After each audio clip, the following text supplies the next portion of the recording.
안녕하세요, 여러분. 수요 신앙강좌에 오신 여러분을 환영합니다. 우리 함께 기도하고 오늘 말씀을 함께 나누도록 하겠습니다.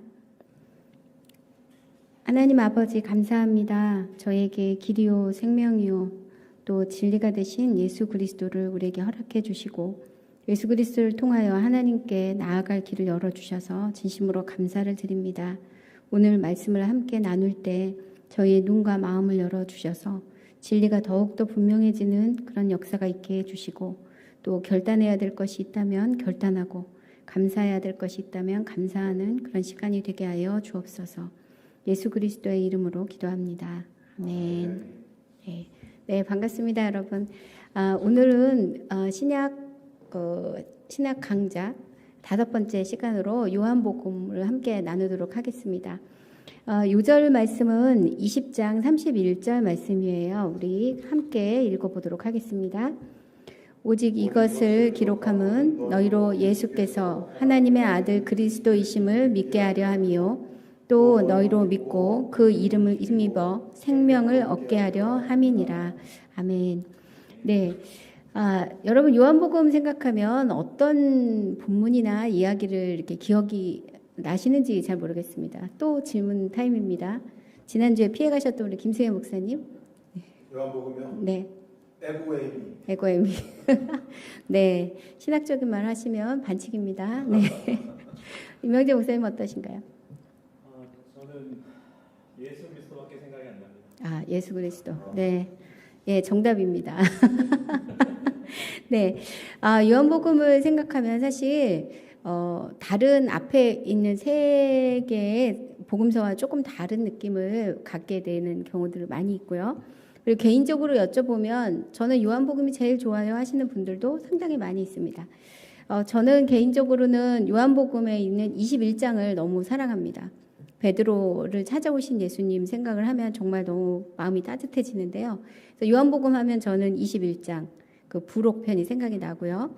그리고 포도나무, 나는 포도나무 너희는 가지 하는 그 말씀, 그리고 가나 혼인잔치, 그리고 십자가에서 예수님이 요한복음에서는 3번이나 얘기를 하세요. 그래서 그 말씀도 기억이 나고 또 식사하시고 했던 긴 설교, 그리고 제자들을 위한 기도, 이게 조금 다른 복음서와 좀 차이가 있는 것들을 우리가 요한복음에서 볼 수가 있는데요. 그 전에 우리 한번 잠깐 그림을 조금 볼까요? 예, 자, 이게 어딜까요? 뭔가 좀 되게 다이나믹하죠.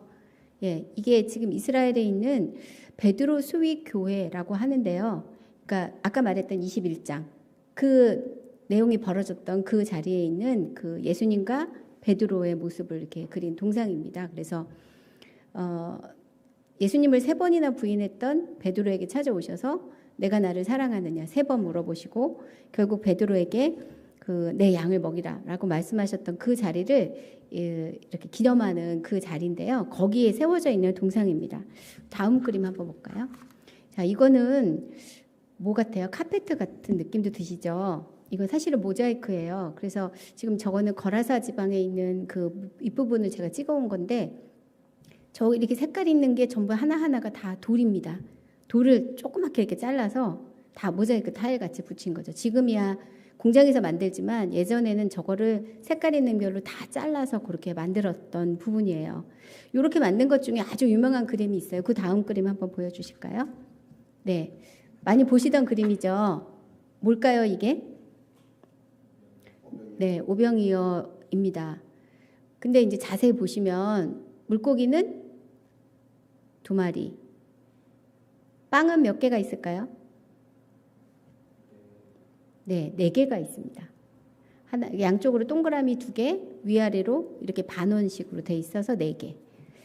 전통적으로 오병이어를 그림으로 만든 그런 모자이크나 그림을 보면 초대교회는 꼭 이렇게 그러니까 4개의 빵과 2마리의 물고기를 만들었다 해요.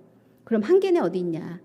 지금 우리가 하고 있는 성만찬의 그 떡이 바로 5번째 떡이다. 그래서 오병이어를 하게 되면 이 그림을 통해서 성만찬을 하면서 그곳에 참여하는 것들을 굉장히 강조한 그런 그림이기도 했습니다. 그 다음 그림 한번 볼까요? 네, 자, 어디 낯익은 사람들이 나오죠? 네. 저 가운데 있는 분이 우리 목사님이시고 그 옆에가 제고요. 그 옆에 세 분, 이렇게 선글라스 끼신 분들은 인도네시아 분들이세요. 저기가 이제 그 아까 말했던 베드로 수익교회인데요. 저기 성지순례 갔는데 이렇게 지나가는데 갑자기 인도네시아 말이 들리는 거예요. 그래갖고 깜짝 놀라서 이렇게 봤더니 저 때가 이제 저희가 인도네시아에서 돌아온 지 4년 됐을 때였거든요. 근데 인도네시아 성도님들이 성지순례로 오신 거였어요. 그래서 이제 그분들하고 이야기를 나누고 또 이제 같이 사진을 찍어서 못 보내드렸죠. 그러나 그 시간에 그리스도 안에서 우리가 어디든지 이렇게 하나가 될 수 있구나라는 것들을 경험했던 굉장히 특별한 그런 시간이어서 잠깐 소개해 드렸습니다. 오늘 저희가 나눌 말씀이 이것과 그렇게 별 차이가 나지 않습니다. 그리스도 안에서 길이요 진리요 생명이신 예수 그리스도 안에서 우리가 어떤 존재인지에 대한 부분들을 요한복음이 전하고 있기 때문이에요. 요한복음에 대한 우리 기본적인 어떤 정보를 한번 생각해 볼까요? 요한복음은 언제 기록됐나라는 부분들에 대한 생각들은 굉장히 많은 이야기들이 있었어요. 왜냐하면 요한복음이 전하고 있는 메시지가 공간복음서들하고 조금 달랐기 때문이죠. 그래서 어떤 부분에 있어도 굉장히 영적인 부분을 강조하고 있기 때문에 그 당시에 아주 유명했던, 이후에 유명했던 영지주의라는 그 사조로 인한 것이라 기록된 게 훨씬 늦어지지 않았을까라고 많은 분들이 생각을 했었는데요. 이집트에서 요한복음이 기록된 조그만 파피루스가 발견되면서 이 생각은 사라지게 됐습니다. 이 파피루스가 기록된 그 시기가 주후 115년에서 125년이래요. 그런데 영지주의는 한 150년 이상의 이후에 발견이 됐거든요. 그래서 이게 115년 전에 기록이 됐구나라는 것을 알게 됐고요. 그리고 요한복음을 보시면 유대교 회당에서 그리스도인들을 쫓아내는 이야기들이 계속 나옵니다.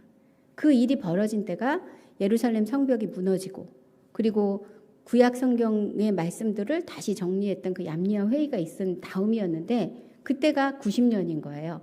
그러니까 요한복음은 그 사이에 기록된 것이 분명하다. 그래서 90년에서 100년 사이, 그 사이에 기록됐을 것이다 라고 거의 확정되어 있습니다. 기록 장소에 대해서는 많은 이야기가 나와요. 왜냐하면 요한복음이라는 말 자체가 요한에 의해서 기록된 복음서라는 뜻이잖아요. 근데 그 요한이라는 말이 사도 요한이라고 생각했어요. 세베대의 아들 그 요한이라고 생각했는데 그 당시 그 요한이 에베소 지역에서 있었기 때문에 에베소에서 기록됐을 거다라고 생각을 했어요. 그런데 실제로 요한복음이 지금 드러내고 있는 교회의 모습은 그 전통적인 교회의 모습과 상당히 다르기 때문에 이제 이것은 아닐 수도 있다라는 생각이 들었죠. 그래서 요 에베소라는 지역은 교회가 굉장히 번성했던 곳이기 때문에 이 지역에 있으면서 이렇게 독립적인 글을 쓰기는 쉽지 않았을 거다라고 생각을 했다는 거예요. 그래서 이집트의 알렉산드리아나 아니면 시리아나 이런 곳에서 혹시 쓰여지지 않았을까라고 생각을 하고 있습니다. 어딘지는 아직 잘 몰라요. 그러나 이 부분을 우리가 생각해 보면 요한복음이 굉장히 특별한 그런 어떤 분위기를 갖고 있구나라는 것을 기억할 필요는 있다는 거죠. 그럼 도대체 누가 썼을까?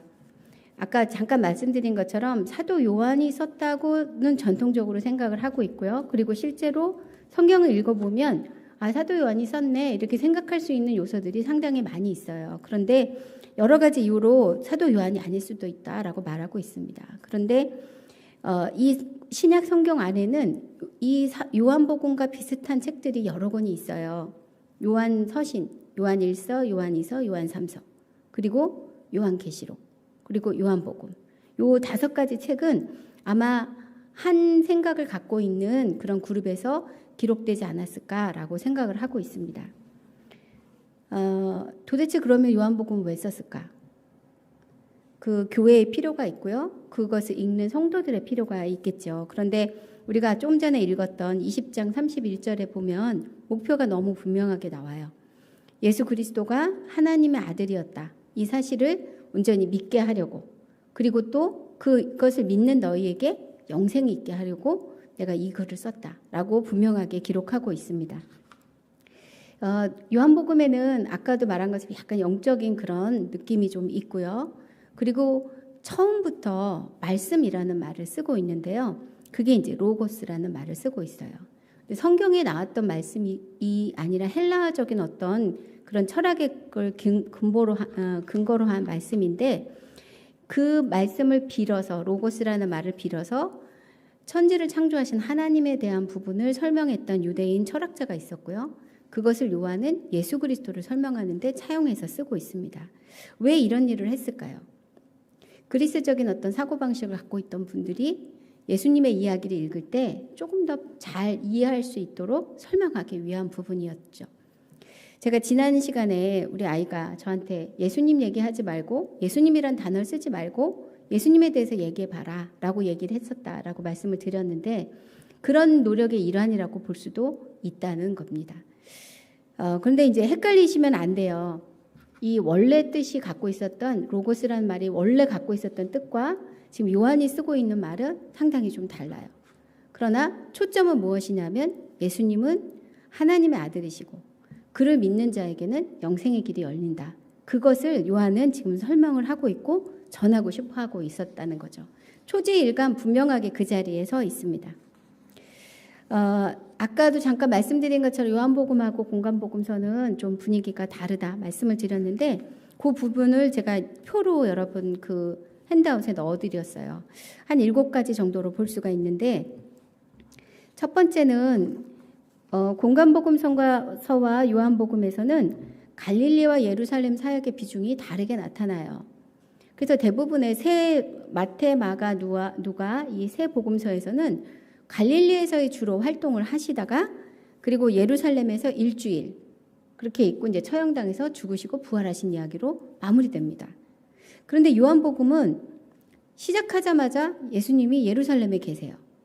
그래서 예루살렘을 최소한 3번 이상, 3년 이상 왔다 갔다 한 거로 기록이 되고 있어요. 6월절에 3번이 나오거든요. 그래서 예수님의 공생애가 3년이다라고 말할 때 그 3년의 근거는 이 요한복음을 근거로 하고 있어요. 그렇게 이제 자주 왔다 갔다 하시는 거, 그리고 사역의 중심이 갈릴리가 아니라 예루살렘이라는 것이 너무 분명하게 나타나는 게 요한복음입니다. 그리고 이 책에는 그 이야기가 있고요. 그다음에 거기에 관련된 설교가 있는데요. 공간복음서는 이야기 따로, 설교 따로인 경우가 거의 대부분이에요. 그런데 요한복음은 어떤 일이 있어요? 그럼 거기에 관련된 설교가 이렇게 긴밀하게 연결돼서 나오고 있습니다. 즉 오병이어의 사건은 아까 제가 말씀드렸는데 오병이어에 있으면 그 이후에 그 생명의 떡에 관한 이야기가 연결되어 있고요. 나사로의 죽음 이후에는 부활에 대한 이야기가 연결되고 그런 식으로 이야기와 그 설교가 굉장히 긴밀하게 이렇게 밀착되어 있다는 것을 볼 수가 있어요. 그래서 요한복음을 읽으면 재미있어요. 왜냐하면 호흡이 굉장히 긴 편이에요. 그 사건이 있고 그 사건에 연이어서 거기에 관한 설교가 있으니까요. 거기에 비해서 마가복음은 굉장히 호흡이 짧아요. 단문으로 연결되기 때문에 굉장히 급박한 느낌을 가질 수가 있죠. 그래서 그런 거를 느끼면서 읽어보시면 재밌게 읽으실 수 있을 것 같아요. 그리고 공간복음서와 요한복음에서의 그 자료를 보면 공간복음서에 다 있는 그 자료가 있는데요. 그거는 오병이어 이야기, 그 다음에 무리를 걸으신 예수님의 이야기, 그리고 성전 정화 사건이 있습니다. 그러니까 비유 중에 어떤 기적 사건 중에 4가지 복음서에 다 들어있는 게 사실은 오병이어 이야기예요. 그거는 4복음서에 다 들어있습니다. 그리고 요한복음에서만 나오는 특별한 이야기가 있어요. 우리 지난주에 누가의 이야기를 할 때 누가에만 있는 특별한 자료가 있다고 말씀을 드렸고 그것이 가운데 모여 있다 그랬는데요. 요한복음에서의 특별한 자료들은요. 사실은 온 그 책에 다 이렇게 펼쳐져 있어요. 그래서 2장에 가나의 혼인잔치, 그 다음에 3장에 니고데모 이야기, 4장에 사마리아 여인 이야기, 그리고 5장에 베데스다 연못의 그 병자 이야기, 그리고 6장에 보면 오병이어와 생명의 떡 이야기, 그 설교를 말씀드리는 거예요. 날 때부터 장님인 사람 이야기가 9장에 나오고요. 선한 목자 이야기가 10장, 나사로의 죽음과 부활 이야기가 11장, 보혜사 성령에 대한 그 예수님의 그 설교, 그것이 14장, 15장, 그리고 포도나무 비유가 15장. 이런 식으로 요한복음은 처음부터 2장부터 거의 끝까지 거의 모든 내용에서 굉장히 특별한 자료를 사용하고 있고 그것을 통해서 하나님의 아들 예수 그리스도가 어떤 분이신지를 설명을 하고 있다는 거예요. 그리고 여기서 나오는 기적 이야기도 굉장히 많은데요. 공간복음서는 그냥 기적을 소개하고 있어요.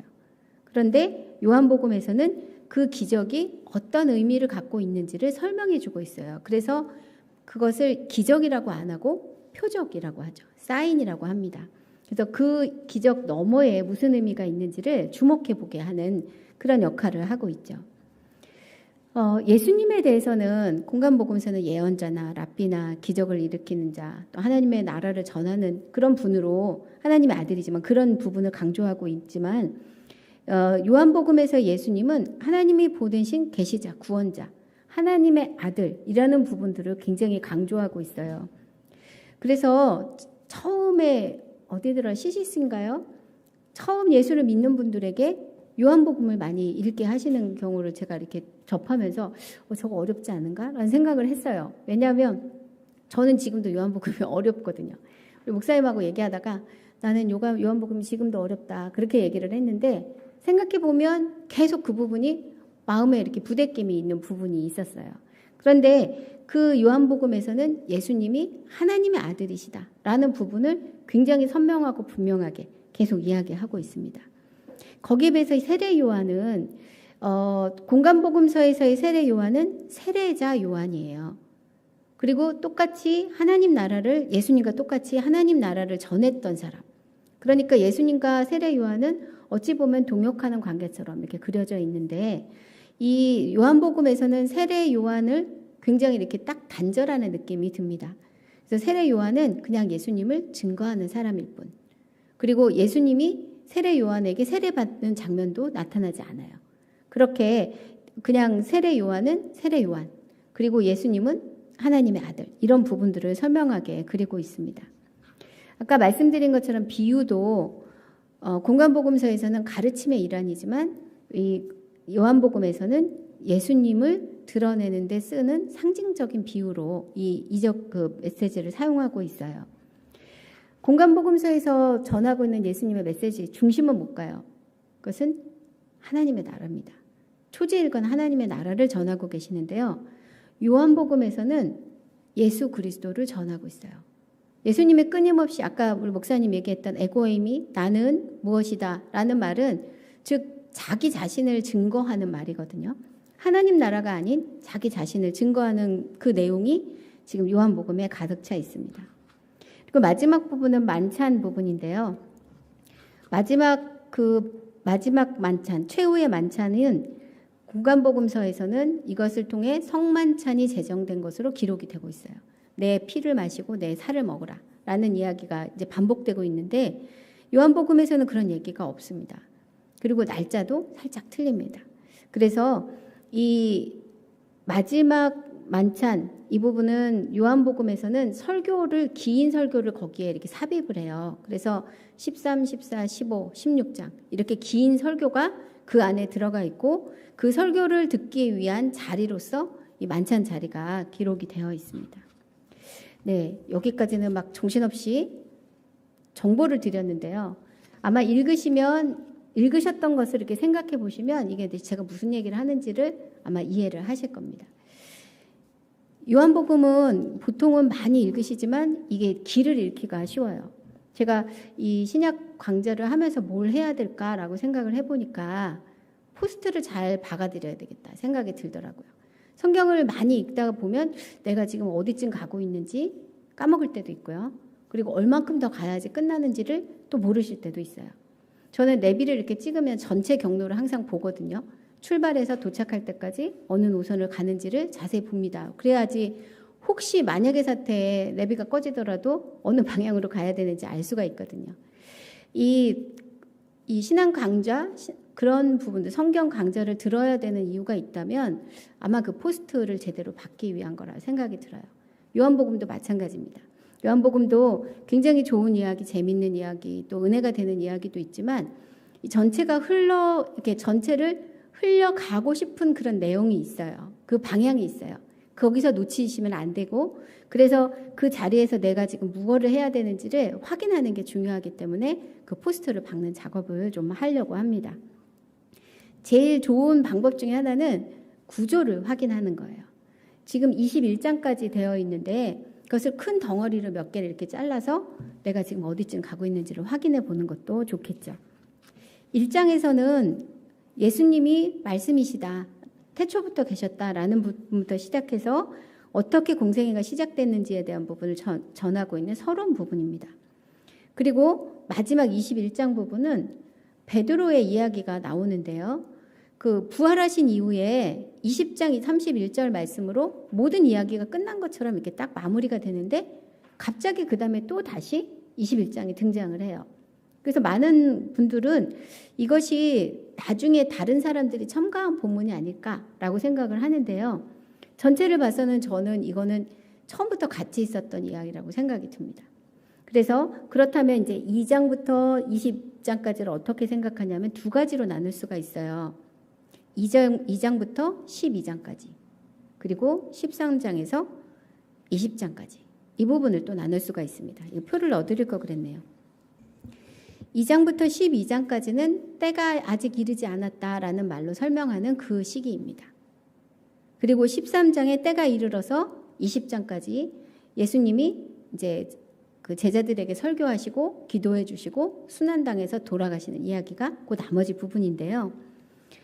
그 때가 이르렀다라는 말에는 헬라인이 찾아와서 예수님께 이제 그 이야기를 듣고 싶어 하는 장면이 나와요. 그 헬라인을 만나고 예수님이 내 때가 이르렀다 얘기를 하시고는 제자들에게 이제 순환받고 죽을 거에 대한 부분들을 나누게 됩니다. 1장부터 12장까지는요. 예수님께서 얘기를 하실 때 세상 사람들에 대해서 얘기를 하세요. 자기를 아직 믿지 않는 유대인들에게 얘기를 하시고요. 그리고 자기가 어떤 존재인지에 대한 부분들을 선포하는 이야기가 나와요. 그런데 13장부터 20장까지는 세상을 향해서가 아니라 이미 자신을 믿고 제자로서 자기와 함께하는 이들에게 자기가 어떤 일을 겪어야 되는지 어떤 존재인지를 설명하는 내용이 그 부분에 나오게 됩니다. 즉 때가 이르기 전에는 예수님께서는 아직 자기를 믿지 않는 사람들에게 자기가 누구인지를 설명하는 그런 활동을 하셨고요. 그리고 때가 이른 후에는 제자들에게 너희가 믿는 자로서 어떻게 살아야 되는지, 그리고 그들을 위해서 기도해 주시고 또 십자가에 죽으시고 부활하신 이야기가 나오게 된다는 거죠. 만약에 우리가 아직 예수를 믿지 않는 사람이라면 이 요한복음에 있어서 중요한 부분은 2장부터 12장이 될 거예요. 그러나 우리가 이미 예수를 주로 고백하고 예수님이 우리 안에서 우리와 함께 계시다는 것을 믿고 있는 사람이라면 실제로 우리에게 진짜 중요한 부분은 13장에서 20장까지의 부분이 될 겁니다. 한번 자기의 자리를 확인해 보시면 좋겠어요. 내가 정말 예수를 주로 고백하나? 그렇다면 13장부터 20장까지 이야기에 우리가 주목해 볼 필요가 있고요. 아직 나는 예수님을 잘 안 믿는 것 같아. 그가 고백은 했지만 믿는 도리가 뭔지 잘 모르겠어. 예수님이 어떤 분이신지 좀 헷갈려 라는 분들은 2장부터 12장 말씀에 집중해서 보시는 것이 중요한 부분입니다. 도대체 이 요한복음에는 어떤 이야기가 쓰여져 있는가? 요한복음에는 크게 7가지의 두 가지의 7가지 중요한 포인트가 있는데요. 첫 번째가 아까 목사님 말했던 에고의 의미가 있어요. 나는 누구누구이다. I am 연결하는 그 말들이 7가지가 등장을 하는데요. 그 중에 5가지는 12장 전에 나오고요. 2가지는 12장 이후에 나옵니다. 그리고 또 7가지의 기적 이야기, 표적 이야기가 나옵니다. 근데 이 표적 이야기는요. 12장 전에만 나와요. 그러니까 참 되게 재미있는 거예요. 12장까지의 요한복음과 12장 이후에 13장부터 마지막 부분의 요한복음이 분위기가 다르다고 볼 수가 있다는 겁니다. 자, 7개의 그 나는 누구이다 라는 그 말에는 예수님을 믿고자 하는 사람들에게 내가 누구인지, 예수님이 누구인지를 설명해 주고 있는 부분이에요. 선언하시는 거죠. 6장 35절에는 나는 생명의 떡이다 라고 말씀하고 계세요. 근데 여기 재밌는 게 나는 생명의 떡이니 라고 해놓고 그 뒤에 설명이 붙어 있어요. 내게 오는 자는 결코 줄이지 아니할 터이요 나를 믿는 자는 영원히 목마르지 아니하리라. 나를 먹는 자, 나와 함께 있는 자는 더 이상 배고픔도 목마름도 없을 거다. 나는 모든 것을 다 충족해 줄 수 있는 그런 존재야 라는 부분을 처음 얘기를 하고 계시고요. 8장 12절에는 나는 세상의 빛이다 라고 얘기합니다. 거기는 이런 설명이 따라붙어요. 나를 따르는 자는 어둠에 다니지 아니하고 생명의 빛을 얻으리라. 예수님이 없으면 어둠 속에 다닌다는 뜻이에요.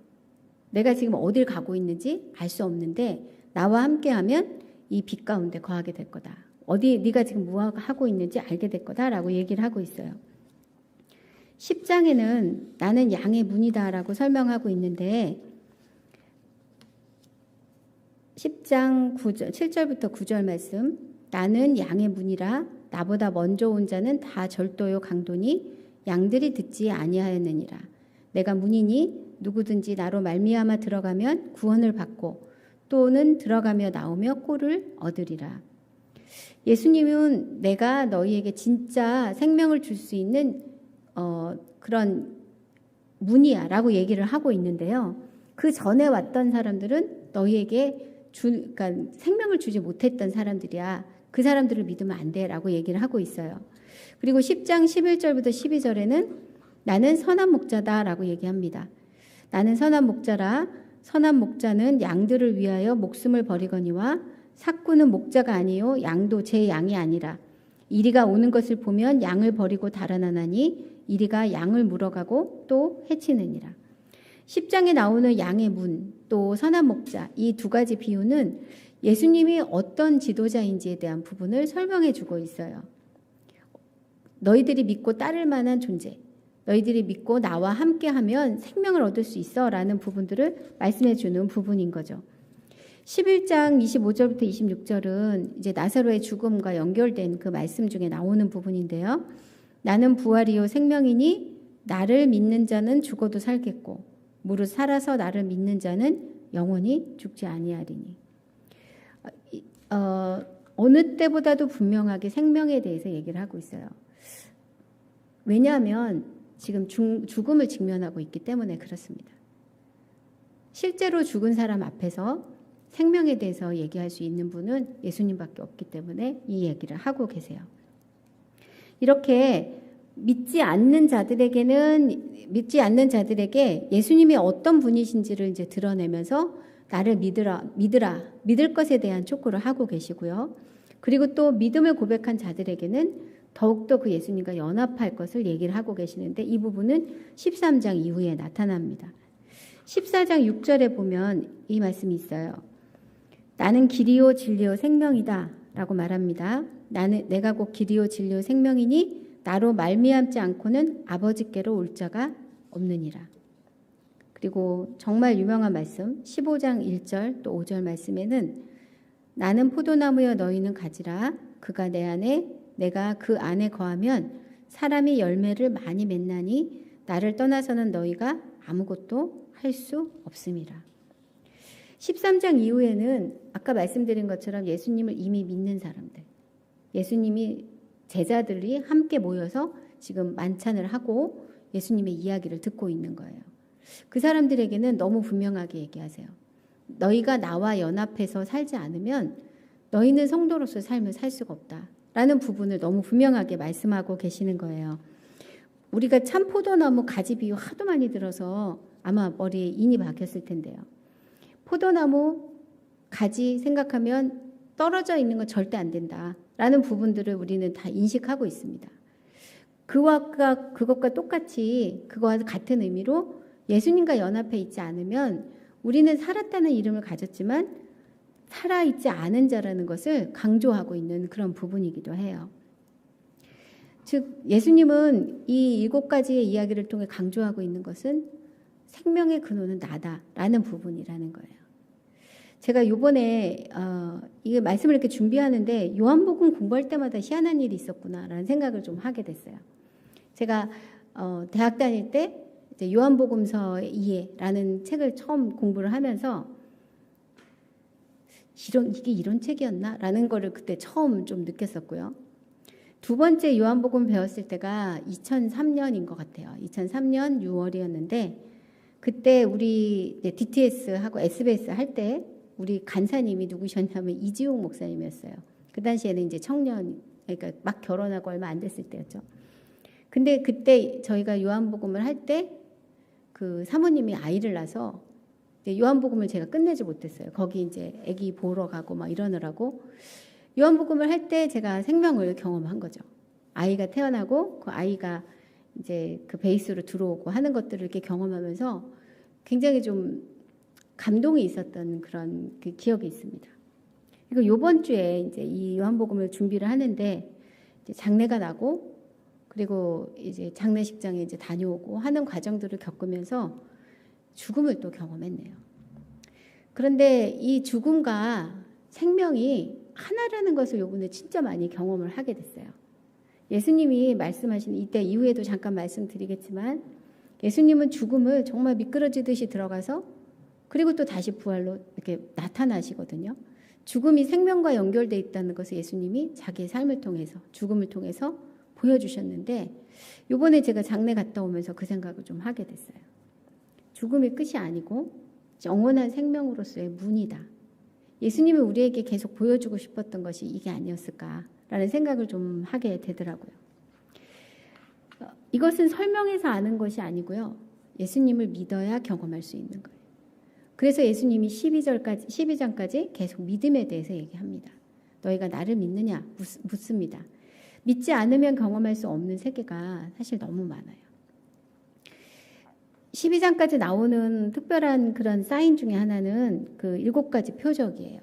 세상에 하나님의 아들인 자기를 계시하는 방법이 바로 기적이었고 기적을 통해 하나님의 아들인 자신을 드러내 보여주신 거죠. 근데 정말 신기한 게요. 12장 이후에는 예수님께서 그 기적을 행하지 않으십니다. 표적을 드러내지 않으세요. 왜냐하면 이미 믿는 자들에게는 그런 기적과 표적이 그렇게 많이 필요하지 않기 때문인 거죠. 그러나 아직 예수님 안에 온전히 연합해 있지 못한 자들에게는 그것을 통해 하나님을 예수님을 증거하는 것으로 도구를 삼으셨다는 것을 볼 수가 있어요. 예수님께서 이렇게 기적을 행하시고 그것을 통해서 이제 설교를 하는 과정들을 볼 때 믿음으로 그 일에 합일했던 사람들은 예수님이 하나님의 아들인 것을 깨닫게 돼요. 가나의 혼인잔치에서 그 물병에 그 물 항아리에 아구까지 물을 채웠던 그 하인들 정말 이해할 수 없는 일들이 벌어지는 것을 보고 이분이 정말 특별한 분이시구나라는 것을 깨닫게 되었겠죠. 베데스다 못에 있었던 그 38년 된 그 병자도 네 자리를 두고 걸어가라 하는 말씀에 순종했을 때 믿음으로 갔을 때 병이 난 것을 어떻게 설명할 수가 있었겠어요. 그런데 이걸 말씀하신 분이 특별한 분이시고 그 말씀에 내가 순종했을 때 이런 일이 일어나는구나 라는 걸 알 수가 있었죠. 실로암 못에 가서 너 눈을 씻어라 라고 말씀하셨을 때 실로암까지 가는 길에 험난해도 그 길을 갔다가 눈을 씻었던 평생 눈 멀었던 그 사람도 이분이 하나님의 아들이라는 것을 확실히 알았어요. 부모도 그 일에 대해서 자기에게 변호를 해주지 않는 상황임에도 불구하고 하나님의 아들로서 예수 그리스도를 믿음을 고백했고 그래서 공회에서 쫓겨나는 장면들이 말씀에 기록이 되어 있어요. 이 표적들은 하나같이 믿음으로 반응한 사람들이 예수님이 누구신지를 알게 되었다라는 것을 보게 합니다. 이 중에서 안 들어간 게 뭐가 있을까 생각을 해봤어요. 이런 성격이 없는 것이 어떤 게 있냐면 이제 물을 포도주로 바꾼 그 기사, 또 왕의 신하의 죽어가는 아들을 살리신 기사, 이건 4장에 나오고요. 38년 된 병자를 고치신 이야기는 5장. 그리고 5,000명을 먹이신 기적 이야기는 6장. 1절부터 5절. 그리고 그 위에 무리를 거르신 이야기가 나옵니다. 6장 16절부터 25절. 그리고 장님으로 태어난 자를 고치신 이야기가 9장. 그리고 이어지는 얘기 41절까지 기록이 되고 있고요. 죽은 나사로를 살리신 이야기가 11장에 나옵니다. 근데 여기서 이제 무리를 거르신 예수님의 이야기는 사실 제자들만 목도했어요. 그죠? 밤중에 배를 타고 가다가 예수님을 걸어가셔서 그 배에서 이제 만나게 되는데 그 이후에 이어지는 이야기를 보게 되면요. 6장 22절에 보면 예수님을 찾아 헤매던 그 회중들이 예수님이 거기에 와 있는 상황이 희한한 좀 특이한 상황이라는 것을 이렇게 알아채는 그런 이야기가 있어요. 분명히 제자들만 갔고 예수님은 같이 안 갔는데 어떻게 여기 같이 계시지? 라고 생각하는 그런 부분들이 있습니다. 12장 이전에 나타났던 이 7가지 표적들은 하나같이 예수님의 하나님의 아들이시다는 것을 뒷받침해 줄 수 있는 그런 통로의 역할을 하는 기적을 얘기를 하고 있고요. 그것을 통해서 예수님이 자기 자신을 계시하는데 도움을 받게 돼요.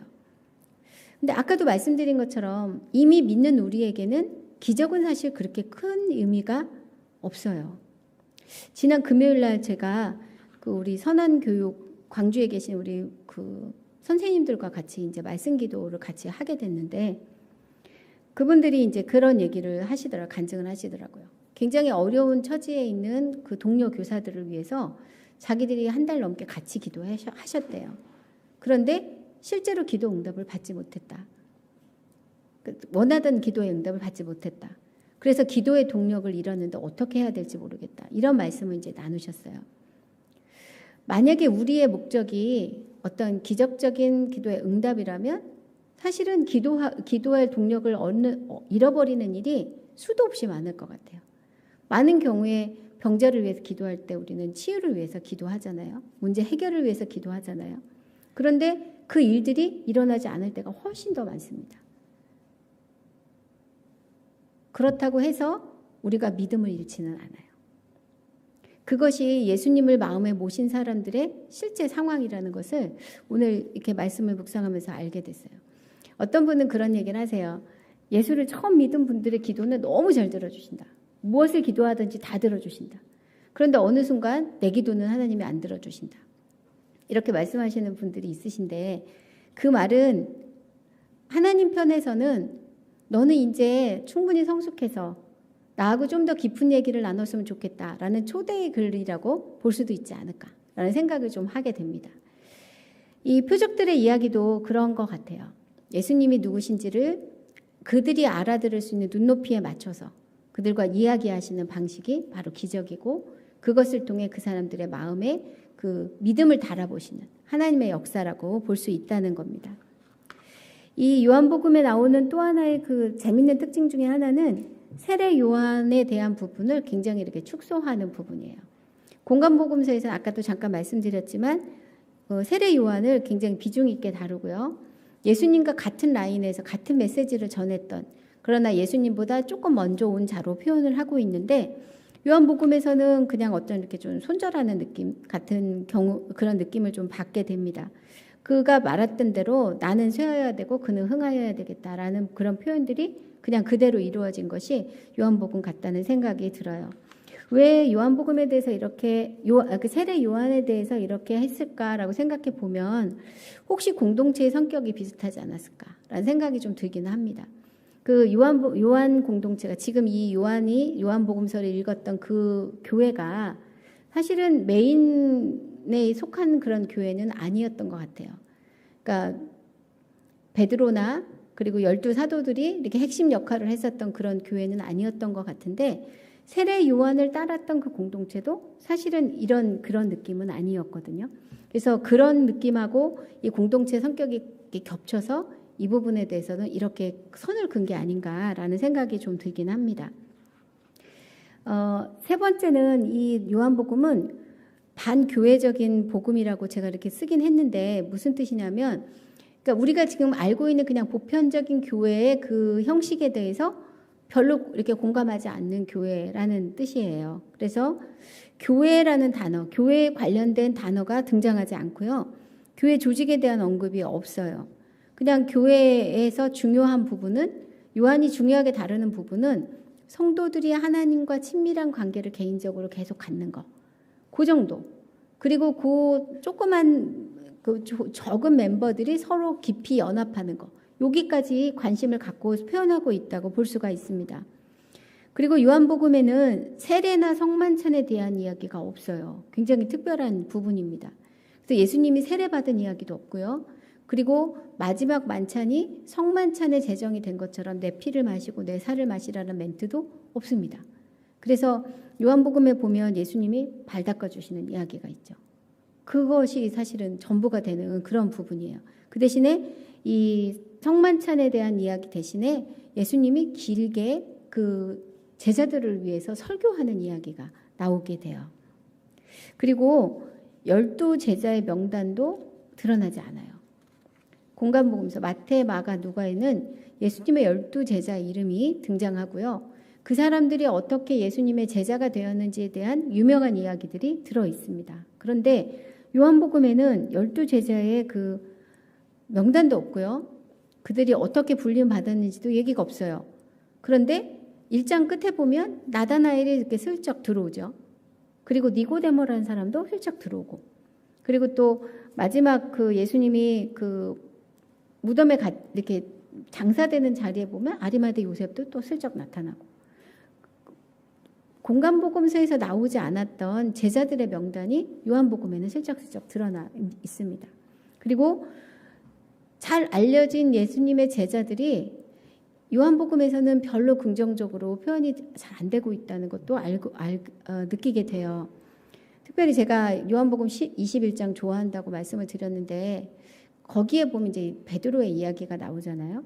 근데 21장이 없었으면 요한복음 내내 베드로는 진짜 예수님의 마음을 제대로 알지도 못하고 계속 실수만 하는 그런 캐릭터로 그려졌을 거예요. 그런데 그를 예수님이 찾아가셔서 그에게 이제 양떼를 맡기는 그런 메시지가 있어서 그게 이제 회복이 되긴 했지만 실제적으로 20장을 빼고 나머지를 보면 베드로는 예수님에 대해서 제대로 알지 못하는 존재로 나옵니다.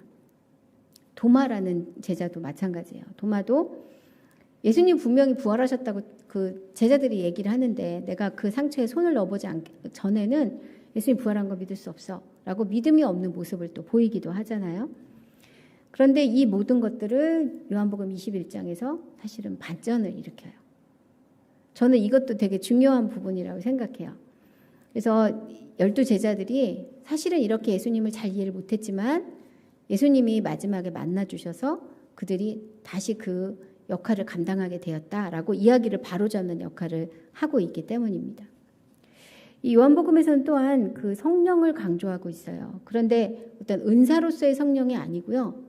진리의 영, 하나님의 말씀을, 예수님의 말씀을 깨닫게 하고 그 말씀대로 살게 해주는 그 힘으로서의 성령에 대해서 얘기를 합니다.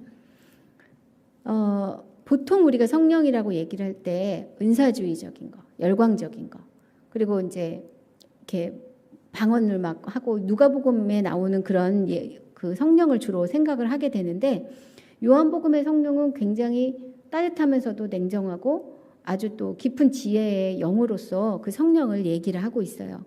그래서 성령이 제자들에게 모든 것을 가르쳐 줄 거다라고 14장 8절에 얘기를 하고 있고요. 그리고 제자들을 진리의 길로 인도할 거다. 16장 13절에도 이렇게 얘기합니다. 그리고 예수님이 제자들에게 그동안 했던 얘기들, 도무지 못 알아들어서 막 헷갈렸던 그 말씀들도 기억나게 해주실 것이다 라고 얘기를 합니다. 그래서 이름이 보혜사라고 하잖아요. 도와주시는 분. 그 도와주시는 분으로서의 그 성령을 말씀해 주셔서 우리가 이 땅에서 예수님 없이 살아가야 하는 것에 대한 두려움을 싹 사라지게 하는 그런 역할을 이 요한복음에서 그 성령을 소개함으로써 우리에게 이제 그 안심하게 해주는 그런 역할을 하게 됩니다. 그리고 요한복음을 생각하면 저희가 항상 기억하는 계명이 있죠. 3계명. 서로 사랑하라. 너희가 서로 사랑하면 세상이 너희를 보고 내 제자인 줄 알리라 말씀하십니다. 근데 공간복음서에서 나타났던 예수님이 정리했던 2계명은 나타나지 않아요. 공간복음서에서는 예수님이 모든 율법을 2가지로 딱 정리를 하셨죠.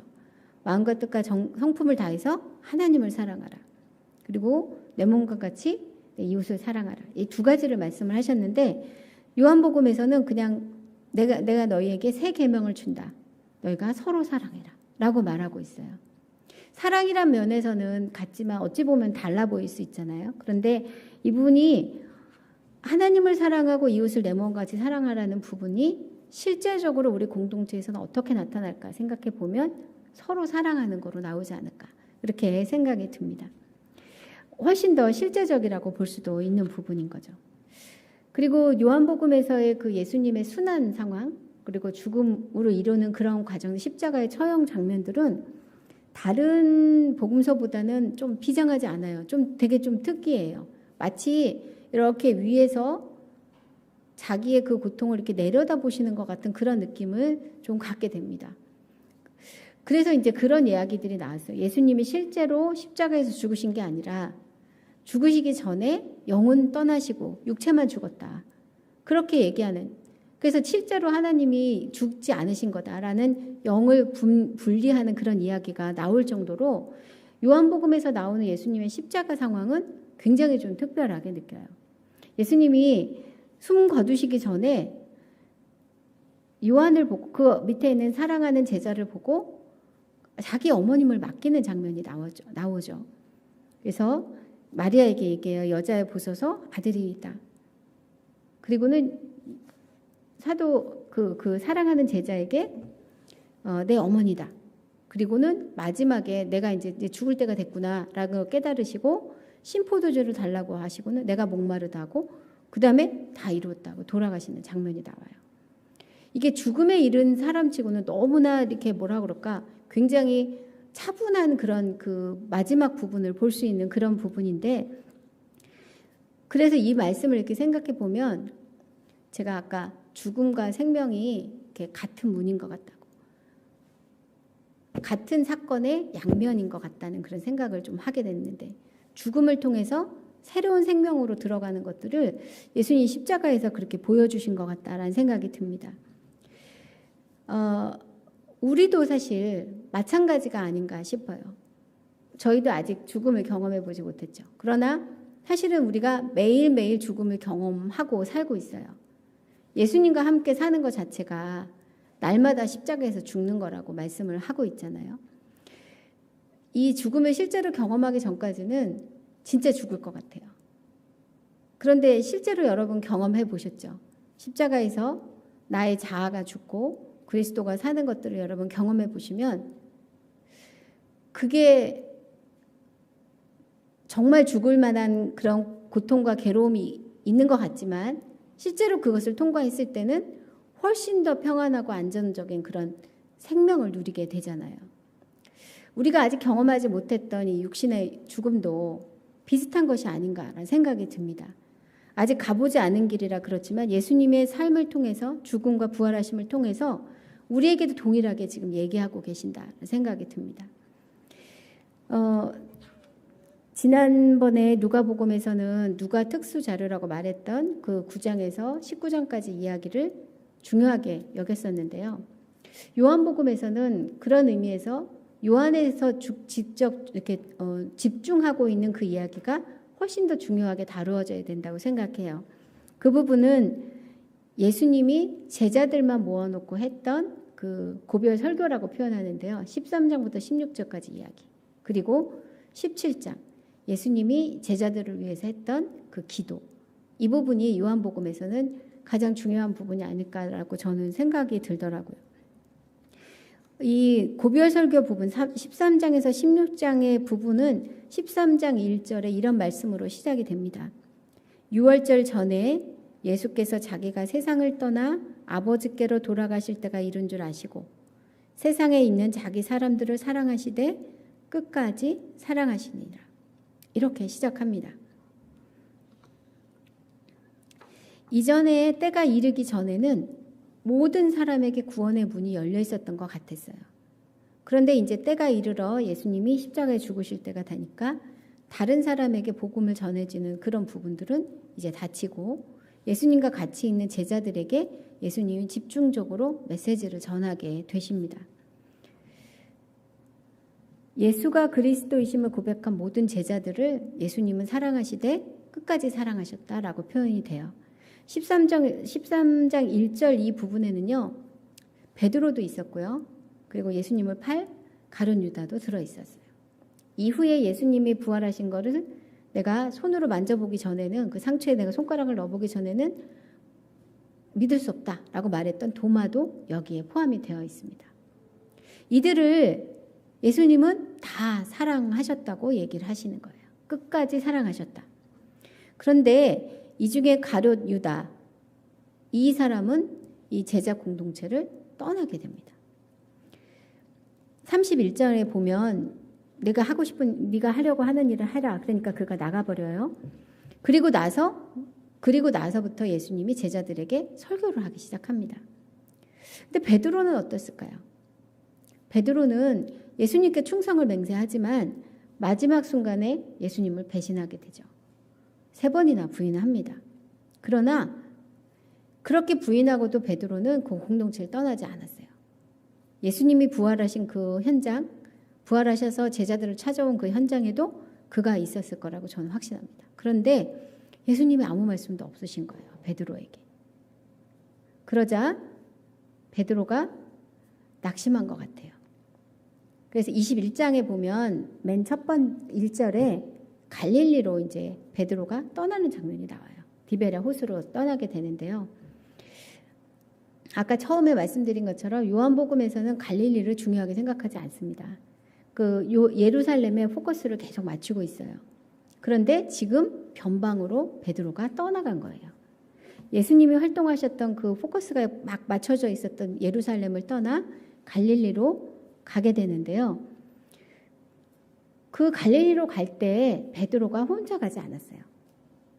도마도 같이 가고요. 세베대의 2 아들도 가고요. 또 다른 제자 2도 같이 갔다라고 표현합니다. 즉 베드로가 혼자가 아니었다는 뜻이에요. 베드로가 친구들하고 같이 갔고요. 그리고 그곳에서 예수님을 만나게 돼요. 여전히 베드로는 예수님을 배신하고 또 낙심하고 어려운 상황 속에 있었지만 공동체를 떠나지 않았다는 거예요. 예수님을 아는 그 제자들과 함께하고 있었어요. 도마는 어땠을까요? 도마도 예수님의 부활을 믿지 않았어요. 소식을 들었어도 믿지 않았어요. 그러나 그 모임 가운데 그 예수님의 제자들과의 모임 가운데 여전히 있었어요. 그러자 예수님이 일주일에 다시 나타나서 도마만을 위해서 상처도 보여주시고 또 그에게 나의 하나님, 나의 주님이라는 고백을 하게 하셨습니다. 도마도 이 공동체를 떠나지 않았어요. 요한이 계속 강조하고 있는 게 무엇일까라고 이렇게 묵상하면서 생각해 볼 때 요한이 속해 있던 그 공동체는 크지 않은 공동체였던 것 같아요. 그리고 메인 그 12 사도들이 하고 있는 그 교회의 흐름 속에도 약간 벗어나 있는 그런 교회였던 것 같아요. 그런데 그렇기 때문에 지체들과 연합하고 함께 있는 것들에 대해서 귀하게 생각했고요. 그분들과 함께 기도하고 예배하는 가운데 예수님을 깊이 만났던 경험을 하신 것 같아요. 저희가 예수 동행 운동을 하고 있잖아요. 그리고 일기로 같이 공동체를 만들고 교회를 경험하고 또 그분들 안에서 교제하는 것들을 지금 2015년부터 지금까지 또 2011년부터 지금까지 계속 보면서 느끼는 것이 소그룹이 진짜다라는 것들을 정말 많이 느끼게 됩니다. 작은 그룹, 많지 않아도 돼요. 그러나 예수 그리스도의 이름으로 모이고 예수 그리스도의 이름으로 서로 기도하고 또 서로 안아주고 또 서로 격려하는 그 공동체에 그게 진짜다. 그게 저희가 그 예수 동행 운동을 계속 해가는 가운데 결론입니다.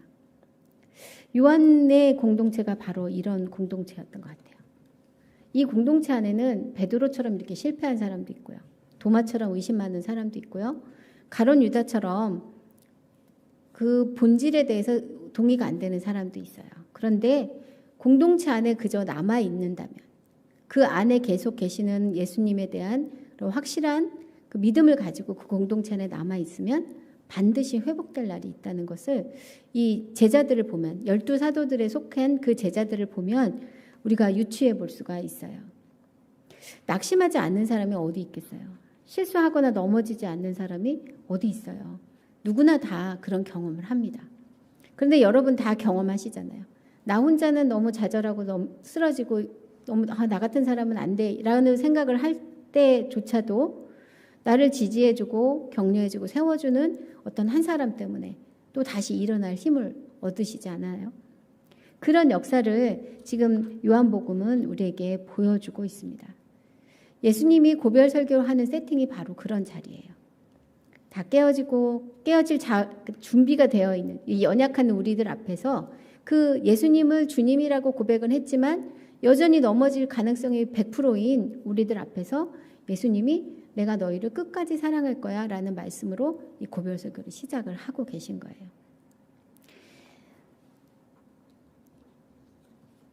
어떤 분들은 혼자 믿음 생활이 가능하다고 생각하세요. 근데 그거 정말 아닙니다. 그건 정말 거짓된 속삭임이에요. 여러분, 이게 포도나무에 가지가 한 개만 달려있는 그 나무를 상상하실 수가 있나요? 생명이 있으면요, 가지는 계속 뻗어나가는 게 그게 진리잖아요. 포도나무에 가지가 많을수록 농부는 더 깨끗하게 할 것이고 그리고 거기에 더 많은 열매가 맺어지게 마련입니다. 다른 분들하고 교제하는 게 힘들고 어렵지만요, 그것보다 더 귀한 것은 없어요. 그 자리로 하나님은 우리를 초대하고 계시고요. 믿음의 본질은 바로 그 공동체를 지켜나가는 겁니다. 저희 교회를 생각해 볼 때 항상 감사한 부분이 거기에 있어요. 저희가 연합으로 모여서 예배드리는 주일 예배보다 실제로 진짜 교회는 여러분의 나눔방 교회예요. 나눔방 교회 안에서 서로 댓글 다시고 또 기도해 주시고 또 그분들과 함께 연합하는 그런 그 시간들이 얼마나 귀한 시간인지 모릅니다. 그 시간을 통해서 예수님이 우리를 사랑하시되 끝까지 사랑하시는 것을 정말 그 바닥까지 경험하는 것이 바로 그 자리라는 생각이 들고, 또 내가 쓰러지고 넘어져도 끝까지 나를 붙잡아주고 사랑해줄 사람이 적어도 이 사람들이야 라는 그런 확신을 갖는 것도 우리에게 엄청난 큰 재산이 되기도 하는 부분이에요. 이렇게 예수님이 끝까지 사랑하시는 제자들을 위해서 이제 말씀을 전해주시고요. 그리고 나서 하신 게 뭐냐면 그들을 위해서 기도하신 거예요. 17장 부분은 예수님의 기도 부분입니다. 예수님께서 우리를 위해서 기도를 해주시는데요. 그 제자들만 위해서 기도하신 게 아니라 지금 우리를 위해서도 동일한 기도를 하고 계세요. 그리고 이렇게 설교했던 것과 동일한 말로 또 기도를 하십니다.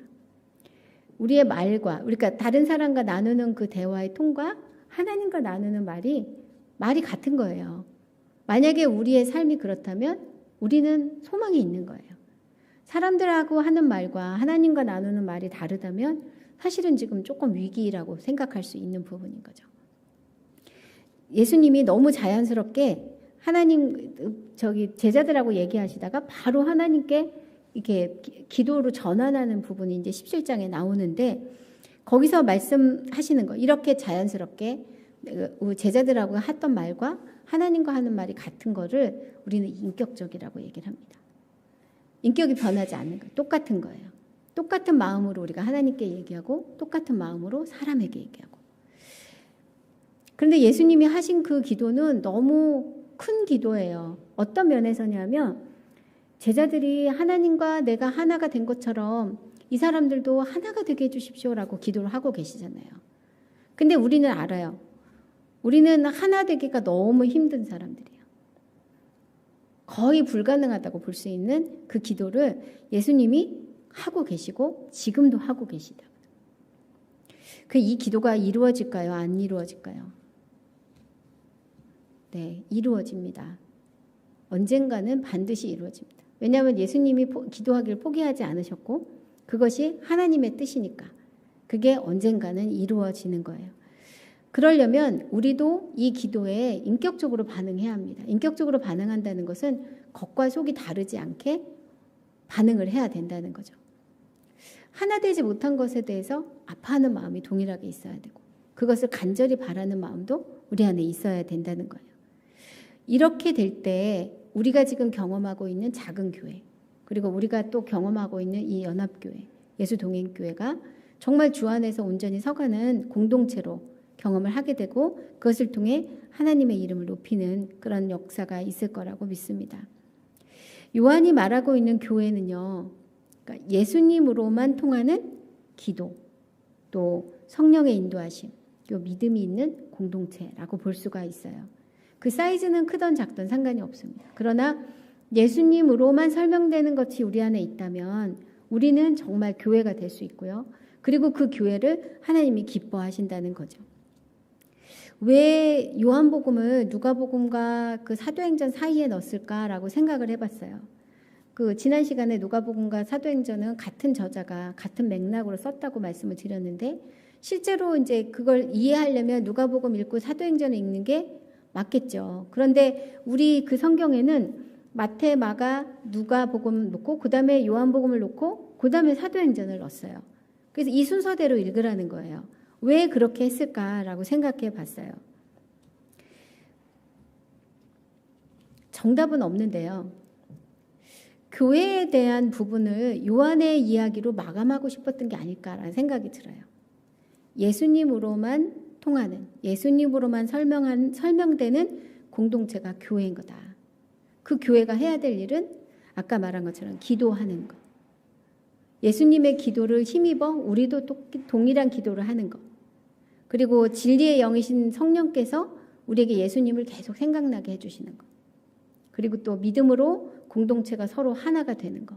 이게 진짜 교회의 참 모습이기 때문에 요한복음으로 이렇게 마감을 해주고 그리고 그 교회가 사도행전에서처럼 기도하고 또 전도하고 하면서 이 영역을 계속 확장해 나갈 수 있도록 그 길을 이렇게 열어준 것이 아닐까라고 생각이 듭니다.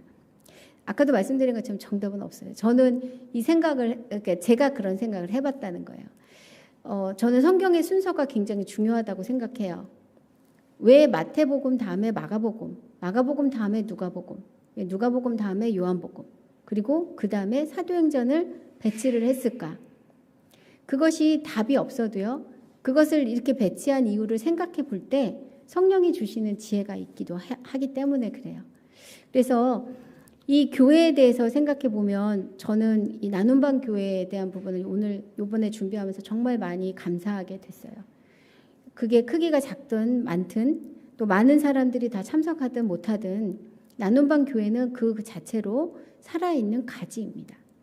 예수 그리스도와 온전히 연합해서 하나님께서 우리에게 허락하시는 열매를 맺는 것, 그리고 그 안에서 지체들이 서로 사랑하고 서로 지탱해 주는 것, 인격적인 교제를 나누는 것, 그리고 자발적으로 그 모든 활동에 참여하는 것. 이 모든 것들이 예수님이 지금 우리 안에서 일하고 계시다는 너무나 분명한 증거가 될 거예요. 한 해 동안 나눔방 교회 섬기시고 또 그 안에서 서로 교제하시느라고 또 서로를 사랑하시느라고 너무 수고 많으셨습니다. 요한복음이 말하고 있는 교회를 그 경험하는 시간이 이제 연말까지 계속 지속이 될 텐데 더 많은 열매 거두시고 또 많은 위로와 격려가 있는 그런 시간이 되셨으면 좋겠습니다.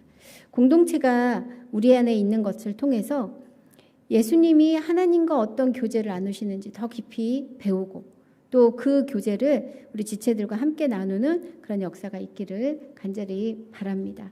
우리 잠깐 같이 제가 기도하고 마치도록 하겠습니다. 하나님의 아들 예수 그리스도 또 그분을 알고 또 영생을 얻게 하려는 하나님의 말씀이 우리에게 주어져서 감사합니다. 교회가 어떠해야 하는지 주님 우리의 생각이 아닌 예수 그리스도로만 설명될 수 있는 그 교회들이 계속 세워질 수 있도록 인도하여 주옵소서. 우리 나눔방 교회들을 위해 특별히 기도합니다. 이 교회 안에서 이 나눔방 교회 안에서 예수님께서 우리를 다스리시고 이끄시고 하나님의 역사를 드러내시는 놀라운 은혜가 더욱 넘치도록 매주 매일 우리를 인도하여 주옵소서. 지금까지 주신 모든 은혜에 감사하며 더 풍성하게 우리를 은혜 가운데 이끄실 주님을 기대하며 예수 그리스도의 이름으로 감사하며 기도드렸습니다. 아멘.